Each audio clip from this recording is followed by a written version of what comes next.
Bom, pessoal, bem-vindos à nossa próxima aula. Na nossa aula anterior, sobre esse papo de colocar os produtos no mercado, nós começamos a dar uma pequena pincelada nos mercados de smartphone. Falamos sobre a Google Play, falamos sobre a Apple Store, falamos sobre iOS, Android, as características, aquela coisa toda. E agora a gente vai falar do mercado de computadores. Basicamente, se a gente for falar desse mercado, é o mercado de PC. O Mac ele tem uma representatividade, mas o grande mercado de games de computador sempre foi o mercado de PC. Tá? E o mercado de PC hoje, ele continua sendo, vai muito bem, obrigado. Inclusive, muitos, digamos assim, empresas descobriram que os PCs são excelentes máquinas para esportes. Apesar, como a gente falou, que existe com o próprio Free Fire, existe a versão mobile dele, que é muito utilizada aqui, inclusive no Brasil. Mas grandes jogos hoje são jogados dentro de máquinas PC extremamente tunadas, né, com placas gráficas de alta qualidade, memória, processadores, tipo assim, quase supercomputadores para você ter uma performance dentro de um jogo de esporte. Mas é um mercado que ele sempre, desde o início, desde a década de 80, quando surgem os primeiros computadores caseiros e os primeiros PCs caseiros, ele foi um mercado muito forte. De grandes títulos foram lançados para PC antes de serem lançados para console. Tá? Ah, mas você falou do Nintendinho, sim, mas grandes jogos, grandes franquias ainda são jogadas dentro do ambiente PC. Claro que com a evolução dos consoles a partir do século XXI, quando a gente teve o Xbox, o PS3, tá? o próprio Nintendo, a coisa começou, obviamente, a ser também passada para os consoles. Né? Então você tem vários jogos chamados exclusivos, tanto para PlayStation como para Xbox, né? que eram feitos especificamente para esses consoles. Mas o mercado de PC ele sempre foi um mercado muito forte. Né? E uma característica do desenvolvimento de jogos para PC é que você tem muitas ferramentas de desenvolvimento. Já falamos aí dos Game Engines, falamos do Unity, falamos do Unreal, falamos do Construct, que era mais para jogos 2D, do Godot, comentamos sobre tudo isso. Né? E muitas empresas indie, quando começam, muitos desenvolvedores indie também, quando começam, normalmente fazem jogos para PC, tá certo? Então, as ferramentas, digamos assim, os próprios softwares, até softwares livres, eles rodam dentro de ambiente PC, tanto em Windows como em Linux. Apesar que muitos softwares hoje, tá, rodam dentro de Windows, as pessoas têm preferência em trabalhar dentro do Windows. Mas existem versões desses softwares para Linux. Então você poderia também desenvolver jogos em Linux. É um pouco mais complicado, mas também é possível, tá? Não é nenhuma ciência de foguete, tá entendido? Então o mercado de PC, ele é assim, um mercado muito baseado no Windows. Por quê? Sempre a maioria dos jogos, 99,9% dos jogos de PC são para o sistema operacional Windows. Muitos poucos foram feitos para Linux. Tá? Apesar de você poder desenvolver jogo dentro de Linux, o mercado sempre foi um mercado de Windows. Tá? Então, com a evolução do Windows, os jogos acompanharam essa evolução. Então, você desenvolver para esse tipo de ambiente operacional é muito comum. Tá? Inclusive, as ferramentas que às vezes você vai utilizar para desenvolver até para smartphone também são dentro do ambiente Windows, tirando, obviamente, do iOS, que você tem que ter um Mac, né? Mas o grosso de softwares gráficos, de 3D, de engines, de softwares 2D, softwares de som, tá? Estão dentro do ambiente Windows para você desenvolver jogos para PC. Beleza? Então, esse é um ponto. Claro, mas alguém vai falar aí do outro lado, mas tem muito software para Mac, principalmente na parte de som, essa coisa. Sim, existe, claro que tem. Não estou dizendo que não existe. Mas muitos desenvolvedores preferem trabalhar no PC por questões de custo, questão de você ter mais facilidade de softwares livres e uma série de coisas. Tá legal?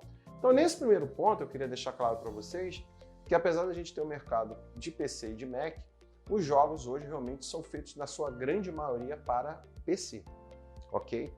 Tá? Então, o primeiro ponto é esse. Aí você vai falar para mim, poxa, então quer dizer que eu posso começar a desenvolver meus jogos para ambiente PC, tá? E a partir daí posso desenvolver para outras plataformas? Sim, também sim. Tá? Você, por exemplo, pode criar jogos até baseados para HTML5, que são para web hoje, dentro de um ambiente PC. Eu vou te dar um exemplo disso. é o software, o Game Engine Construct, que ele gera tanto para PC, como para Android, como para iOS, tá? E também para HTML5, para você rodar na web. Então você tem todo um conjunto de possibilidades, né, de você fazer um jogo e para diferentes plataformas. É claro, eu quero lembrar desde o início que para cada plataforma que você desenvolve um jogo, tem características específicas dessa plataforma. O PC, por exemplo, quando você desenvolve um jogo para PC, você pode botar muitos mais recursos, tá? Até recursos gráficos, que normalmente não poderiam ser colocados num ambiente de smartphone, porque senão o jogo ficaria muito pesado, tá? Mas o interessante é lembrar que a ferramenta que você utiliza ali pode ser, digamos assim, adaptada, pode ser utilizada, né, para outras plataformas específicas. Tá bom, gente? Então, eu queria deixar bem claro que esse mercado de jogos para PC é um mercado muito grande e que tem muitas facetas diferentes. Tá? O jogador de PC, ele é um jogador que gosta muito de jogos de estratégia. Isso foi refletido depois para smartphone também. Tá? Muitos jogos de estratégia originalmente feitos para PC chegaram até a ser portados para smartphone. Mas o jogador de PC tem uma característica de jogar muito jogo de estratégia, jogo de tiro em primeira pessoa e, obviamente, os esportes hoje com vários títulos diferentes que a gente tem aí no mercado. Beleza? Então, nesse primeiro ponto que eu quero colocar para vocês é que quando você vai desenvolver alguma coisa, né, no PC, você tem esse conjunto de ferramentas. E como eu falei, você pode ter um conjunto de ferramentas livres, softwares livres, que você pode utilizar para fazer aquele jogo que você sempre quis desenvolver. Tá? E aí vem um ponto. Onde é que eu boto meus jogos para vender? Né? Antigamente, quando você fazia um jogo para PC, você precisava de uma publicadora que faria os disquetes. Quem se lembra disso, né? Depois a gente bota uma imagem aí para vocês verem o que é um disquete. Depois vieram aquelas caixas com CD-ROMs, aquela coisa toda, mas a grande revolução foi quando os jogos foram para as lojas digitais. E aí todo mundo começou a ter uma facilidade muito grande de colocar o seu título para venda. Antes disso era muito complicado. A ideia de você ter um jogo indie e chegar no público era muito complicado. Somente grandes publicadoras tinham essa facilidade. E isso durante muito tempo, não vou dizer que tenha impedido que o mercado tenha digamos assim, evoluído. Mas ele ficou muito preso em mãos de grandes empresas. É claro que até hoje você tem as grandes empresas aí, como a Electronic Arts, a Ubisoft, mas você também hoje tem a facilidade de poder botar o teu título dentro de uma loja online dessa, um marketplace desse online. Isso é um ponto que eu vou falar no nosso próximo bloco. Fica ligado aí. Bem, hoje, quando eu faço um título, eu tenho várias lojas online, mas as principais, as mais famosas hoje, tá? Primeiro, que eu não posso deixar de falar, é a Steam, da Valve, né? A Valve foi a desenvolvedora do Half-Life, do Portal, jogos assim, mais do que consagrados.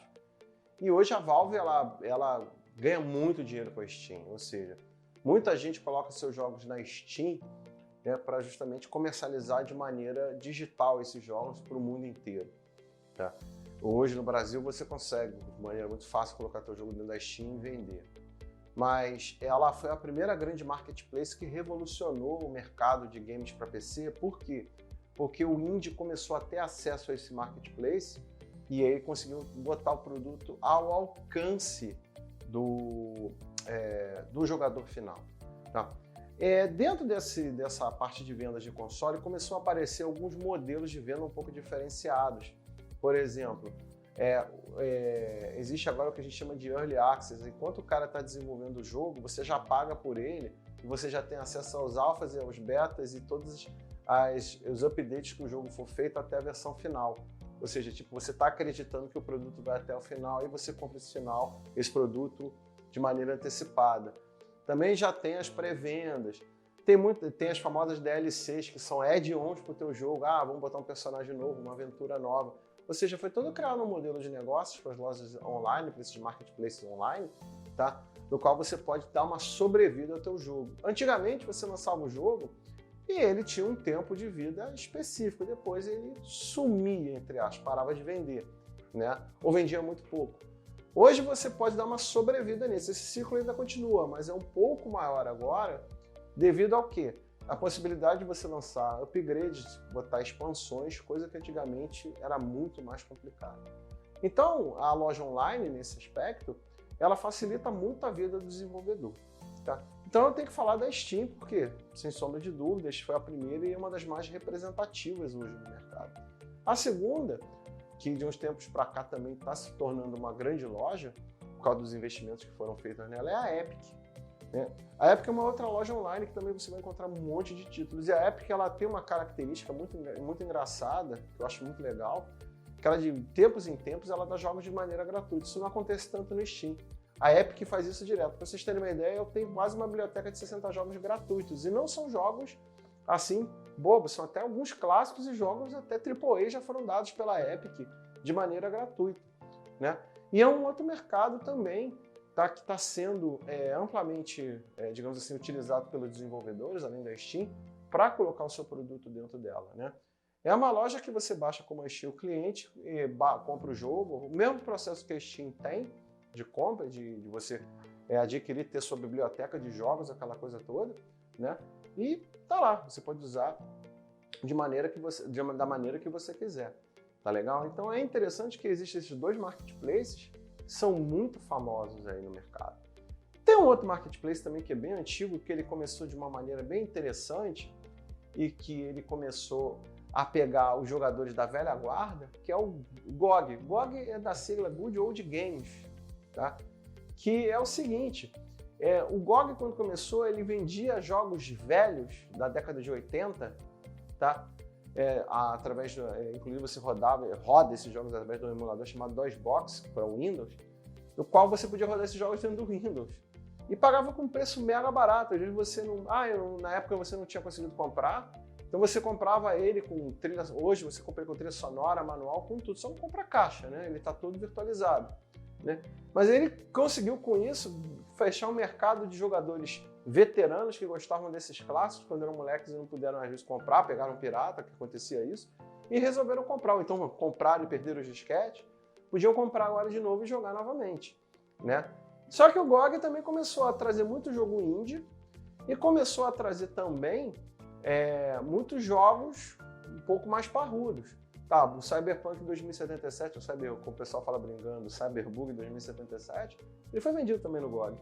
Então, quer dizer, ele começou com um nicho de mercado, ampliou, cresceu, tá? E hoje ele também trabalha com a Steam e a Epic com jogos AAA, jogos modernos. A GOG também tem esse costume de dar jogos gratuitos de vez em quando, né? Não é que nem a Epic, né? E no Brasil, eu não posso deixar de falar que existe um serviço chamado Nuvem, que é um marketplace brasileiro, tá, de venda de jogos online também. Então, você às vezes tem um jogo, sei lá, no Steam, você compra aqui na Nuvem com uma série de facilidades que de repente você não teria no Steam. Tá? Esse marketplace é um marketplace nacional, né? Também você vai encontrar vários títulos, inclusive títulos indie, até títulos nacionais também dentro dele. Eu não posso deixar de falar isso. Tá? Então esses marketplaces são muito famosos, eles são, todo mundo tem aqui a brincadeira, a venda de fim de ano do Steam, a liquidação de fim de ano do Steam é famosa, já virou meme, a própria Epic agora já está começando os memes dos jogos gratuitos que ela coloca, então por aí você começa a ver que você faz o teu jogo e coloca ali dentro, né, para começar a vender. Agora eu faço uma pergunta, você é um jogador indie e quer ver se o teu jogo tá legal, ou ainda tá aprendendo, ou ainda tá batendo cabeça um pouco, ainda não sente firmeza o suficiente para botar o teu jogo numa loja dessa, ou então o teu jogo ainda não tem perfil para uma loja dessa. No próximo bloco, eu vou falar sobre itch.io e esse universo para você indie que está começando agora, como é que você pode expor o teu jogo para a galera. Vamos nessa. Bom, eu sou aquele desenvolvedor indie, estou fazendo o meu jogo, mas eu ainda não sinto a firmeza o suficiente, eu acho que ainda não tem qualidade e esmero suficiente para tentar colocar numa Epic, tentar colocar numa Steam ou até num GOG. Existe hoje um site que eu considero para mim a grande meca dos jogos indie e do pessoal que está realmente começando a mostrar o seu trabalho. Não só digital, mas também físico. Jogos do estilo RPG baseados em PDF, que é o itch.io. O itch.io, eu já até comentei sobre ele um pouco antes, Mas eu tenho que falar um pouco mais de detalhes, porque ele é um serviço do qual você pode botar o seu jogo para vender, inclusive colocar na opção pague quanto quiser. O que significa isso? Você diz o seguinte, olha, meu jogo está aqui, ele tem essas características. Você pode pegar ele de graça ou pagar, sei lá, $2, $3 por ele. Você que sabe. Aí você fala, pô, isso aqui funciona? Funciona muito bem na gringa. O pessoal lá costuma, se gosta do jogo, paga. E ali, muita gente boa começou a fazer experimentos, tá? Testar técnicas, testar regras de jogo, testar jogos em si, e a partir disso se profissionalizaram, tá? E hoje estão com seus títulos até dentro do Steam em outros lugares. Mas isso não, eu estou falando isso não desabona o itch.io, muito pelo contrário. Muita gente continua vendendo jogos indies lá dentro, né? Assim, de maneira assim, enorme. Tem pessoas lá que começaram com um jogo, hoje tem 30 jogos lá dentro, 40 jogos lá dentro. Então, o itch.io é um lugar muito legal para você experimentar a sua entrada no mercado. Você vê se o teu produto ele tem um público, tem um nicho, tem, digamos assim, uma característica que vai agradar, sei lá, um jogador de estratégia, um jogador de FPS. Ele tem vários jogos dentro do itch.io, tá? E todos eles, na sua grande maioria, são para PC. Tá? É importante, tem para, também obviamente tem para Mac, mas é importante falar que o itch.io é legal porque você pode errar ali. Aliás, esse é um ponto que eu gostaria de comentar, é que, por exemplo, um grande estúdio desse, ele não pode errar a mão dele. Se ele errar, ele perde milhões de dólares, um monte de gente perde emprego. Você que está começando, está fazendo os testes, aquela coisa toda, ou vai começar, é legal você colocar o teu jogo num lugar desse, porque você vê o que o público acha. E muita gente te ajuda, te dando dicas, falando, pô, você podia melhorar isso, você podia melhorar aquilo. E tem uma coisa importante, gente, que eu não posso deixar de falar.